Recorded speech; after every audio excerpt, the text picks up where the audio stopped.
Welcome back to the channel. Today, we're diving into the world of cars and uncovering the 6 worst cars to avoid according to Consumer Reports. If you're in the market for a new vehicle, you definitely want to stick around for this one. We're going to break down the top 6 offenders, giving you the inside scoop on why these cars might not be worth your hard-earned cash. So buckle up, hit that subscribe button, and let's dive into the 6 worst cars to avoid. First up on our list of cars to steer clear of is the Ford Ecosport. The Ecosport has consistently ranked poorly in reliability surveys, with owners reporting a range of issues from transmission problems to electrical glitches. And it's not just the reliability that's a problem. The Ecosport is also incredibly cramped, especially for taller drivers and passengers. Headroom is limited, and the rear seats are best suited for small children. Another quirk of the Ecosport is its side-hinged rear door. While this might seem like a cool, unique feature at first, it becomes a major inconvenience in tight parking spaces. Imagine trying to load groceries into the back with only a tiny sliver of space to work with. It's just not practical. You'd expect a small SUV like this to sip fuel, but the Ecosport's fuel efficiency is nothing to write home about. Overall, the Ford Ecosport might seem tempting with its affordable price tag, but trust me, the potential headaches down the road are not worth it.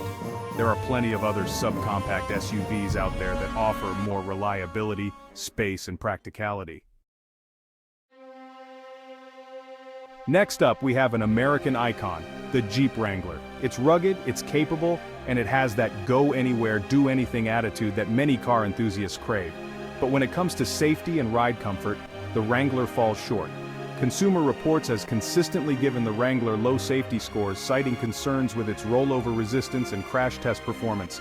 And let's be real, those iconic removable doors and roof, while undeniably cool, don't exactly inspire confidence in a side impact collision.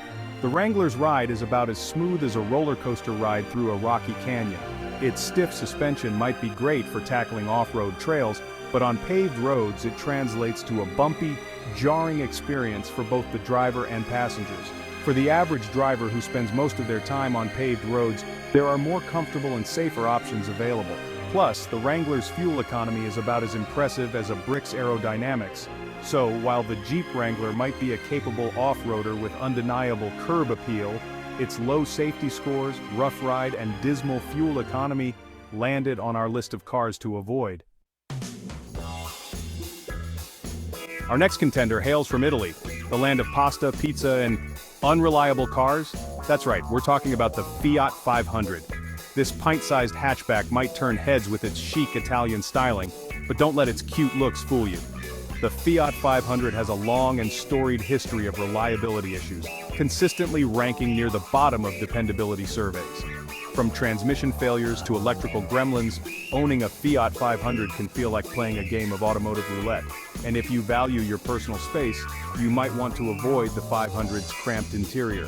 Legroom is tight, even for average-sized adults, and the rear seats are best left for groceries or contortionists. There are plenty of other stylish and fuel-efficient city cars on the market that won't leave you stranded on the side of the road. So, unless you're a die-hard Fiat enthusiast with a dedicated mechanic on speed dial, I'd recommend steering clear of the 500. Your wallet and your sanity will thank you. Up next, we have a car that's trying hard to shed its reputation for being, well, not so great. It's the Mitsubishi Mirage. One of the biggest complaints about the Mirage is its anemic engine. This little 3-cylinder engine struggles to motivate the car, making acceleration feel like an eternity. Merging onto the highway? Good luck with that. Passing on a 2-lane road? Better pack a lunch. The Mirage's handling is about as inspiring as a bowl of plain oatmeal. The steering is vague, the body roll is excessive, and the overall driving experience is just plain dull.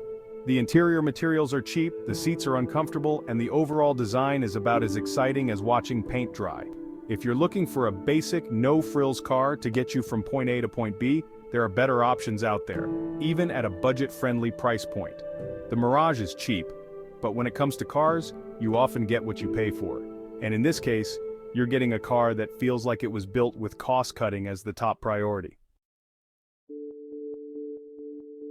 Our next contender is another small car that promises big things but falls short in key areas. It's the Chevrolet Spark. Consumer Reports has consistently given the Spark low safety ratings, citing concerns with its crash test performance and lack of advanced safety features. In a world where safety should be paramount, the Spark's lackluster performance in this area is a major red flag. The Spark's interior is about as bare bones as it gets. Sure, it has the basics, but don't expect any fancy tech features or creature comforts. The infotainment system feels dated, the seats are uncomfortable, and the overall ambiance is about as inviting as a doctor's waiting room. There are other small cars in its class that offer more safety features, a more comfortable interior, and a more engaging driving experience. So, unless you're looking for the absolute cheapest new car you can find, and you're willing to compromise on safety, features, and driving enjoyment, I'd recommend looking elsewhere. The Spark might be small in stature, but it's big on disappointments.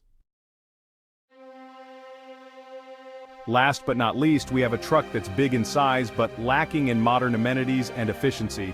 It's the Nissan Titan. One of the biggest drawbacks of the Titan is its below-average fuel economy. In a world where gas prices are soaring, the Titan's thirst for fuel is a major downside, especially if you rely on your truck for work or frequent hauling. The Titan's towing and payload capacities, while respectable, are outclassed by its rivals. But perhaps the most glaring issue with the Titan is its outdated design. The interior feels old compared to its more modern competitors, and the technology features feel like they're stuck in a time warp.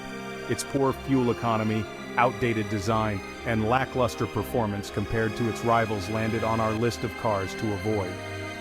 If you're in the market for a full-size truck, there are plenty of other options available that offer better fuel efficiency, more modern interiors, and superior capabilities. And there you have it, folks. The 6 worst cars to avoid according to Consumer Reports. Make sure to do your research before making any car purchases, and as always, thanks for watching. Don't forget to like, comment, and subscribe for more car reviews and tips. Remember, buying a car is a big decision, and it's important to choose a vehicle that meets your needs and budget without compromising on safety, reliability, and overall satisfaction. Don't be swayed by flashy marketing or a low price tag. Sometimes it's worth spending a bit more to get a car that will provide you with years of trouble-free driving enjoyment.